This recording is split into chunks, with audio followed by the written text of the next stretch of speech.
first half of Chapter 5, we talked about the structure of a cell membrane, the phospholipids, and the proteins embedded in it. In the second half of Chapter 5, we're going to look more at how things pass through a cell membrane, whether it's in a active or passive manner, and different ways that may take place. And that all starts with the concept of diffusion. Now, before we can discuss diffusion, we need to start with a quick review of concentration, which is usually something we talk about more in chemistry than in biology. But concentration is a description of how compact certain molecules are compared to each other. So how densely they are kind of pushed together. So in order to measure concentration, we need to discover how many particles there are in a given area and compare that to how large that area is that they're found in. So it's a combination of number of particles divided by a unit of volume. And the most common units that we use for concentration is molarity, also called moles per liter, where the moles is a counting of the number of particles, and the liter then, of course, describes the size of the volume of the container. And when we discuss diffusion, what we've discovered is that molecules naturally, just due to their motion that they constantly have, end up basically spreading apart from each other. Molecules naturally, through their own movement, spread out as much as possible because the constant motion of those particles just kind of keeps them colliding into each other and their containers until they've bounced off of each other and spread out as much as they can. Now, the fancy way of saying that, what's written in the notes here, is we say the molecules move down a concentration gradient. And we'll explain that phrase a little bit more in just a minute in terms of what that means. But that's the fancy way of saying the molecules move from an area where they are more highly concentrated to a condition of a lower concentration. And in the diagram, you can see the particles spreading out. And that is the proper definition of diffusion. And we say diffusion is a passive process because it doesn't require any input of energy. There's no extra energy required. What causes diffusion to happen is simply the motion of the particles themselves, and since every particle is constantly in motion, diffusion naturally happens all the time unless we actively prevent it. Now, coming back to the phrase concentration gradient, this is actually a math concept. Gradient is another term for a slope, and in the diagram we have here, it's kind of an unusual graph. The vertical axis is showing the concentration of oxygen. And so we've got higher concentration of oxygen up here and lower down, lower in the graph. And the horizontal axis is showing the location in the body. So we have the lungs here and the blood here. And in the body, there is a high concentration of oxygen in the lungs. Also in your body, your blood has a low concentration of oxygen. And if we connect those 2 points, it makes a slope, a gradient, and what we know is that oxygen in the body moves from the area of higher concentration down that slope, down the gradient, to the blood where there's a lower concentration. This is just simply a graphical explanation of why diffusion occurs. And simple diffusion is when you're describing just simply one type of particle, like in this case, only describing oxygen and how it moves down that slope. And so the graph shows us why it is that our blood is able to pick up oxygen as it flows through the lungs. Now, if you have more than one substance in an area, each substance diffuses independently. In other words, in the lungs, carbon dioxide, which also is going down a concentration gradient, is moving from the blood to the lungs, because there's a higher concentration of carbon dioxide in the lungs than there is, sorry, in the blood than there is in the lungs. So the two are diffusing actually in opposite directions. And if you had 5 or 10 or 50 different types of particles, each one is doing its own thing based on its own concentration gradients. Now, the rate of the diffusion depends primarily on 3 things: how steep that slope is, the difference between the 2 concentrations. Temperature also affects it, because what temperature is a description of how fast molecules are moving. High temperatures are fast-moving molecules. Low temperatures are slow-moving molecules. So at higher temperatures, diffusion will simply occur faster. And the other thing that will affect diffusion rate is molecular size. Small molecules are more able to move through smaller spaces more quickly, so they will diffuse through other substances or around other materials more quickly than larger molecules would. We'll see this being important when things are trying to pass through something like the cell membrane. Now in this diagram, I'm actually going to hide the one side for a minute. Let's talk about just the left side first. We're talking about something called osmosis. And osmosis is really just a fancy term for when water diffuses. However, we put certain requirements on that the water has to diffuse across a semi-permeable membrane for us to consider it osmosis. And so in our diagram here, we have a U-shaped tube. This might be something like a glass tube that we filled with water and some type of solute dissolved in it, some sort of particles dissolved in the water we're representing with the red dots. And the water is the blue area. And in the middle, there's a semi-permeable membrane, and this membrane is permeable to the water. It can pass through in either direction. But the particles, the solute, cannot pass through this membrane. Now what we're going to see is, over time, water, just like any other substance, will diffuse from an area of high concentration to low concentration. And because there are fewer solutes on the right, that means there's a higher concentration of water. There are fewer solutes taking up that space. So we would expect to see water diffuse across the membrane from the right side to the left side. And over time, that is exactly what we see. In a process that appears to almost defy gravity, we see water pushing from one side over and pushing that side up in the tube, while the right side here is going to lower. And it'll keep on moving until the concentration of water on each side is going to be equivalent to each other, which also happens to make the solute concentrations equal, even though no solutes passed across the barrier. And this is all because water is made of molecules, and molecules perform diffusion. It's something we really have a difficult time stopping. It takes effort to stop. So just by putting the water in there, this will naturally happen. Now, when we discuss osmosis, there's a word that comes up quite often. It's referred to as tonicity. And tonicity describes how likely it is for osmosis to happen and in which direction. And we put tonicity into 3 different categories. We'll start with the easiest one. It's called isotonic. An isotonic condition means that there's no net movement of the water. The reason for this, the prefix iso means same. And an isotonic situation is when on both sides of the membrane, the concentration of water is the same. Now that doesn't mean water can't pass through the membrane. If the semi-permeable membrane will allow water to pass through, it'll go through in both directions. But those 2 directions will balance each other out, and we as observers at our level won't see any noticeable change.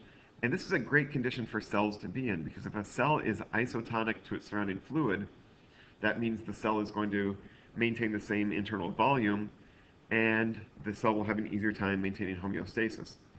That's not the condition in these other 2 types of tonicity, one of which is referred to as hypotonic. And that's what we have shown here in the highlighted area here. A hypotonic fluid, if you surround a cell, will cause water to go into the cell. Water will diffuse in, and the reason is we're saying this is a situation where the fluid outside has fewer solutes, and with fewer solutes outside, that means there's more water outside, and the water will simply diffuse into the cell and cause the cell to swell up. If it swells enough, it will actually explode, which is referred to as lysine. And the lysis of that cell obviously would be fatal to the cell then. So you don't want to put your cells in a hypotonic situation. An example would be if you were in the hospital and you had an IV in your bloodstream. If that IV were pure water, that would be a hypotonic situation for your red blood cells in the bloodstream, and it'd be just like the picture here. Your red blood cells would inflate and pop, and that could be a fatal condition. So that's why in the hospital they don't give you pure water, they give you salt water in an IV. And that salt water is isotonic to your red blood cells. It's a very careful balance that they use. So, just one thing I'll mention though before we finish this off with the hypotonic situation, this actually is exactly what most plants thrive best in. That's why we water plants with plain water, not salt water or anything else that has solutes in it. Because in a plant, as the water diffuses into the cells, that makes the cells kind of inflate. They can't lyse because of the cell wall they're inside of. The cell wall will prevent the lysing of the cell. And if you have something like a blade of grass, each individual cell builds up pressure inside, and that enables the blade of grass to stand up straight, even without a wooden structure or any sort of skeleton. If you take away that water pressure inside each individual cell, the blade of grass will wilt. Now, the third type of situation here is called hypertonic. And a hypertonic fluid is when there is a lot of solute outside of the cell. And so there's a higher concentration of water inside the cell, and water will start to diffuse out. And when this happens, the cell will shrivel up and kind of shrink down into a very small condition until it kind of balances this out. This also is bad for the cells, and also can cause the cells to die from dehydration. I don't know if any of you are aware, but if you, during the wintertime, use salt to melt ice on the roadway, as that salt kind of washes off into the grassy areas surrounding a road or driveway, the grass can eventually end up being killed by this because the extra salt washing off the driveway or road will cause a hypertonic situation for those cells. They'll shrivel up and wilt, and that can cause the death of the plants. This is actually one way to kill a plant, is to sprinkle salt on it, and some farmers actually use this sometimes in controlling weeds. Now, we've got two words that sound very similar with hypertonic and hypotonic. And hypertonic, hypotonic can be a little bit confusing for some people. So let's just take a look at the two words and what's happening to the cells. In a hypertonic situation, the cell shrivels up. Hypotonic, it swells up. I have a really crazy way to remember this, but it works for me, and I hope it works for you. When a cell is in a hypotonic situation, the cell swells up like a big letter O. So hypo, the cell makes an O shape. And don't worry, it gets worse. Here's the even more cheesy part to remember this. When I see the cell shriveling up in a hypertonic condition, I picture the cell making a kind of sad, pathetic little sound, kind of an as it shrivels up. I hope it works for you. Hopefully you won't have to actually make that sound out loud when you're taking the test. We're going to move on here to how things cross through the cell membrane. If molecules are small and don't have a charge on them, things like water molecules, oxygen, carbon dioxide, things that are really crucial to life that are constantly needing to get in and out of cells, these are all materials that can cross through just by simple diffusion. They're small enough they can pass between the molecules of the cell membrane without any interference. And these three materials, water, oxygen, and carbon dioxide, are really, really good at passing through the cell membrane. There are some materials, though, that need a little help. And there are some proteins in the cell membrane that are carrier proteins we talked about in the first half of this chapter that perform something called facilitated diffusion. To facilitate something means to help it. And so these are molecules that are helping diffusion to take place. They cause molecules to be able to pass through, but it still doesn't require any energy, so it's still a passive process. Now, an animation of this is a little bit unusual to look at. What we have here is the bilayer of phospholipids, and here's our carrier protein, this light blue area here. And as a larger molecule comes through, this is a molecule that's too large to pass through by simple diffusion, but it can fit inside that carrier protein. And when it does, it triggers a change in the protein. Again, no ATP required.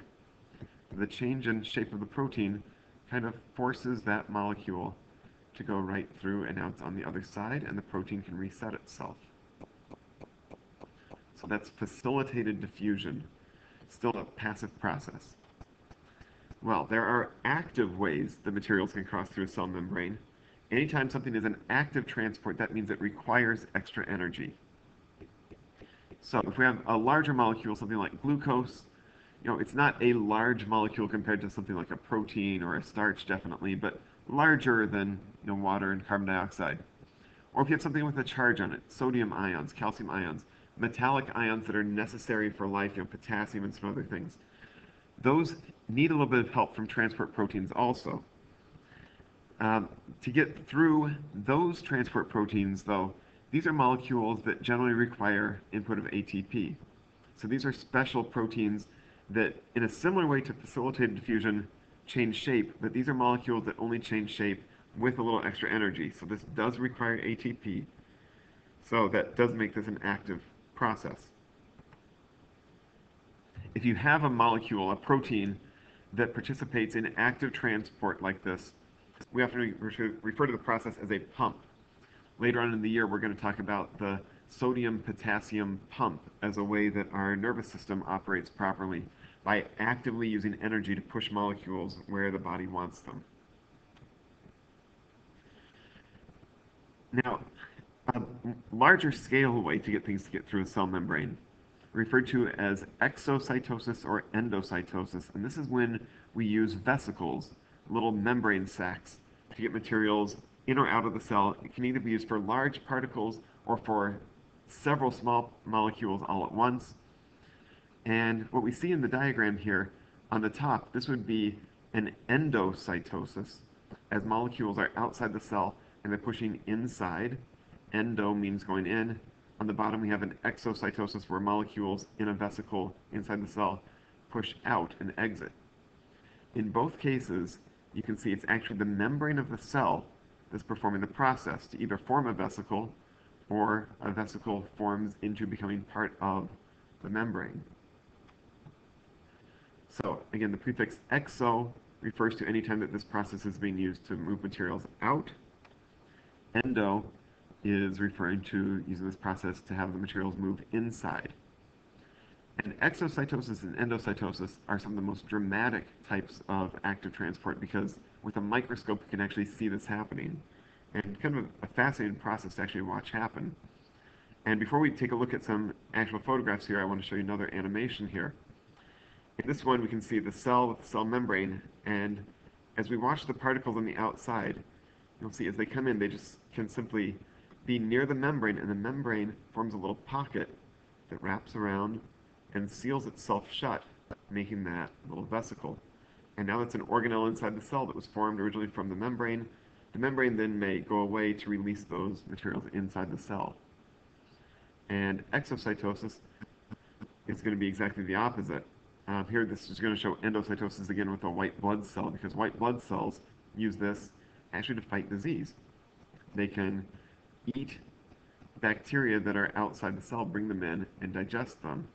And if we have another organelle that's going to be involved in digestion here, that's probably a lysosome. The lysosome is going to release its digestive enzymes in and digest those bacteria away, and the cell can use those for energy even. So fighting the disease at the same time as getting some energy from the cells. But exocytosis just reverses it. A vesicle with some secretion inside may just come out and fuse with the membrane and release that secretion out into the environment. And that's how many cells secrete their materials. Now, we had a little hint here of some things in that animation. But just to break this down a little bit further, if a cell performs endocytosis on a liquid, if it does it with a liquid, we call it pinocytosis. And pinocytosis technically means when a cell drinks, like a process by which a cell drinks, because these are liquids forming little vesicles, and this is an actual photograph of a cell that's doing this, and we can see several cells doing this. A reason why a cell might want to do that, if a cell is in a situation where it is hypertonic, where it's losing water by osmosis and the cell's starting to shrivel up, it can use its membrane to kind of gulp down water from the external environment and try to pull that in. So a cell can kind of fight that, and there's some single-celled organisms that do this in order to maintain homeostasis. Now, if a cell is taking in solid particles, we call it phagocytosis, and that means the process of cell eating. And in the photograph here, this is a white blood cell that is eating some bacterial cells. The bacterial cells are being brought inside and forming food vacuoles that are going to be digested. And we can see this is, various stages along the way this white blood cell helping to fight off a pathogen. So pino, drinking, phago is eating. And as we said, white blood cells are phagocytic as they fight off certain diseases. Not all white blood cells, but the ones that are often called macrophages, which means large eaters. They go around and eat pathogens. Many protists, including probably most famously amoebas, eat this way, where they wrap themselves around their food and make a vesicle of the food to digest it. Now, I want to finish off here with a video that, I guess this is mainly just interesting to me, but as I first started exploring the internet many, many years ago, this was the first video I ever watched on the internet, which explains why when I blow it up to full screen, it gets really pixely here. And I've got to leave the credits on here. James A. Sullivan, he welcomed me into the world of biology on the internet. And I saved this video at the time because I thought it was a really neat video showing under a microscope a white blood cell, a human macrophage, that's eating some bacteria. And I think James Sullivan has a cute sense of humor because what you're going to hear is the actual soundtrack he put to this when he first posted it on the internet.